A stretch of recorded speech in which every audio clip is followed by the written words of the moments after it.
know that humans came from primates? Oh, really? I know it's hard to believe, like I came from a primate, but apparently that's kind of true.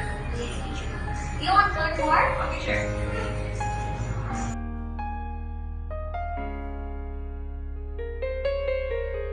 The Earth had undergone massive changes throughout the years.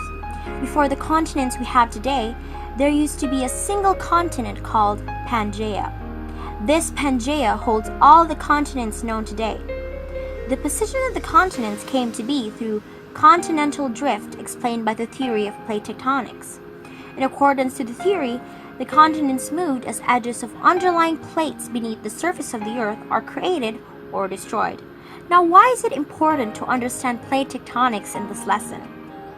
Well, this is because it has played a great role in the distribution of fossil primate groups and climate changes in their environment as well that affected the evolution of primates and other living things. Hominoids are broad-shouldered, tailless primates that include all living and extinct apes and humans. The word hominoid comes from the Latin root words homo or homi, which means human being, and the suffix oxide, which means resembling. The reason why the first fossil apes were called such was because of their resemblance to humans. However, what makes humans relatively distinct from hominoids was the fact that we are bipedal. Bipedalism is a special form of locomotion on 2 feet. Primates and apes are not bipedal as they usually walk on their 4 feet, unlike humans. Secondly, humans have larger brains compared to the hominoids. This striking difference allows us to use more of our brain for complex thinking, unlike the hominoids. The earliest known ancestor of humans come from the Australopithecines, which were bipedals but had relatively smaller brain size in proportion to their body. From one species of the Australopithecus evolved the Homo habilis. Compared to the Australopithecines, the Homo habilis had smaller teeth and larger brains. This implies that the Homo habilis exercised higher abilities to learn and were better at processing information than the Australopithecines. The Homo erectus are a greater form of the Homo habilis, having a larger brain which is a prominent characteristic from its ancestors. With this development, the Homo erectus are capable of creating tools, adapting to the environment, and a problem solver in survival. Moreover, the Homo erectus were also able to produce more sophisticated tools than the Homo habilis due to its higher capability to think and analyze. Furthermore, during the Paleolithic period, or also known as the Old Stone Age, it was divided into 3 divisions: Lower Paleolithic, Middle Paleolithic, and Upper Paleolithic, based on the tools that were found in the corresponding layers of ground. Firstly, the Lower Paleolithic period, the settlers were the Homo erectus, seeking for efficiency and created tools for specific tasks. Moreover, the tools that are found in this layer of ground are mostly used for chipping off flakes from a core of rock, from various angles. In this period, the hand axe and other stone tools of chipping off flakes from a rock commenced.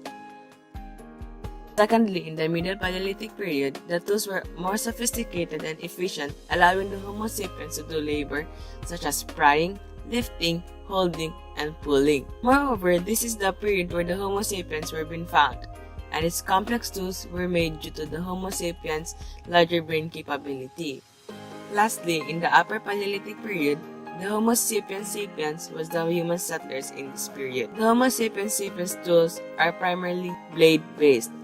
These blades are twice longer and wider than a flake of rock, and also having parallel side. Moreover, the tools in the Upper Paleolithic period had a further increase of its specialized tools. Thus, it boomed the Homo sapiens sapiens population, and furthermore, the opening of new economic activities that the Homo sapiens sapiens can work on.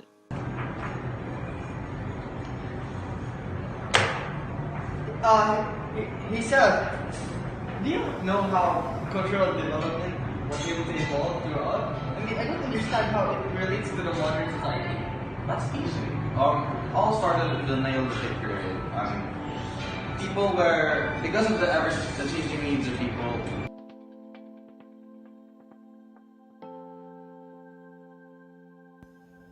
Understanding cultural evolution may sound a bit tricky, but really, the evolution of culture is not that complicated. You see, Before the New Stone Age happened, our ancestors hunted and gathered food for their survival.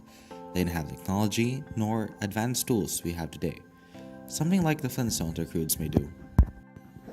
Fortunately, the New Stone Age came. It was a game changer. It was a time when the production of food began, especially in agriculture. Slowly, people were becoming less dependent on wild food sources as they domesticate plants and animals. They were also now beginning to settle down and form villages. Since they can efficiently produce their food already, there was no need for their old nomadic practices anymore. This efficiency of theirs has allowed more time to pursue the arts and religion, leading to the building of temples and granaries, which some are still very evident until this very day. Aside from that, people started also to harness willfully what's in the environment. As a result, various tools have already been created from different materials such as stone, bamboo, and many more. Eventually, these advancements led villages to communities, and these communities eventually become cities. However, this does not always mean a good thing fully, especially if done unsustainably. With the increase of population comes the increase of their wants and needs. And to get what they want, people took more than what nature could replenish, resulting to soil erosions, deforestation, and many more. But that's not the only thing. Ironically, their own pursuit of self-interest to these resources also sparked conflict and war amongst themselves, harming nature and other people in the process. This signifies that culture's evolution is not always on the good side. In every single thing, it has its pros and cons. Yes, advancements in technology has greatly aided us throughout many years, but at what expense? Thus, with this, we must be careful and wary of what we do today for tomorrow's changes. Hi, Shah. What did we learn today? We learned about the early civilization and the rise of state. And don't you know that the first city happened in Iraq about 4,000 to 6,000 years ago? Oh, really? Yeah, I love that. Well, you should know. You should study this because this is really important.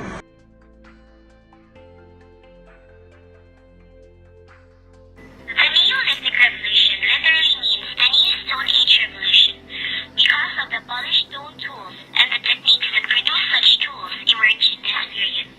Before the Neolithic Revolution, humans hunted and gathered food for survival. However, once agriculture was developed, substantial changes in the lifestyle of humans took place.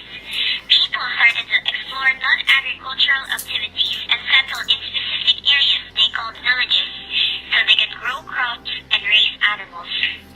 Eventually, communities were built as human population increased, which led to the rise of cities.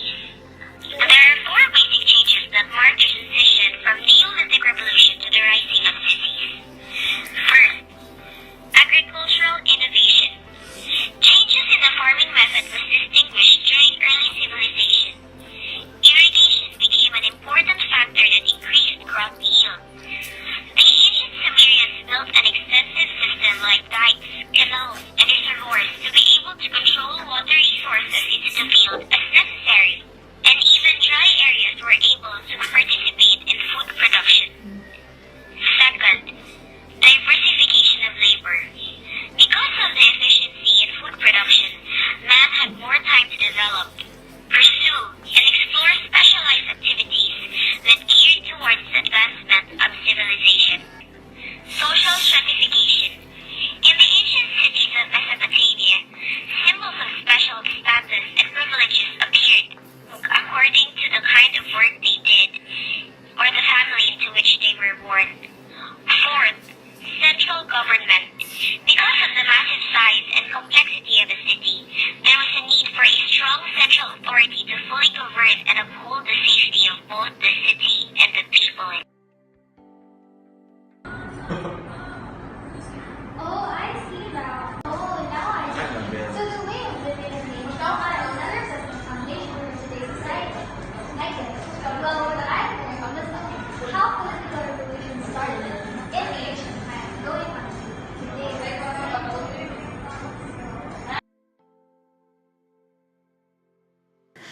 The earliest forms of government was headed by a centralized ruler or the kings of the ancient civilization and their advisors. The first form of laws, known as the Code of Hammurabi, was issued during the ancient times by the Babylonian king Hammurabi. The code prescribed the correct form of legal procedures and determined penalties for perjury and false accusations. It also contained laws about property rights, loans, debts, family rights, and among others. Aside from having a centralized authority, the Inca civilization of Peru also practiced a widespread governing bureaucracy that was very efficient at every level. Because of the growth of cities and the presence of a strong central authority, it paved way for the improvement of human civilization and the peak of human civilization's development, the emergence of democratization. By definition, democratization is the building of political institutions, common interests, and new forms of legitimation. The idea originated and was seriously put into practice in ancient Greece, although it had to go through certain obstacles to fully establish democracy in the country. Not everyone had the right to vote in for all the political positions in ancient Greece. The assembly of the people were only given the freedom to vote for the archons and deputies of the city. The higher officials were only voted by the elites of the city and not to the assembly of the people. It took another 20 to 30 years before democracy was fully established in ancient Greece. Democracy is the highest human achievement and political development because it gives the people a collective voice in the art of governments, which was not done before in ancient civilizations. This is relevant in today's society, not only because most countries follow the democratic type of government, but because it is what most countries need.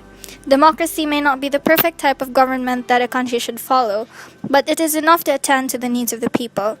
Democracy is made for the people, by the people, and people should know how to use this freedom given to them and not abuse it.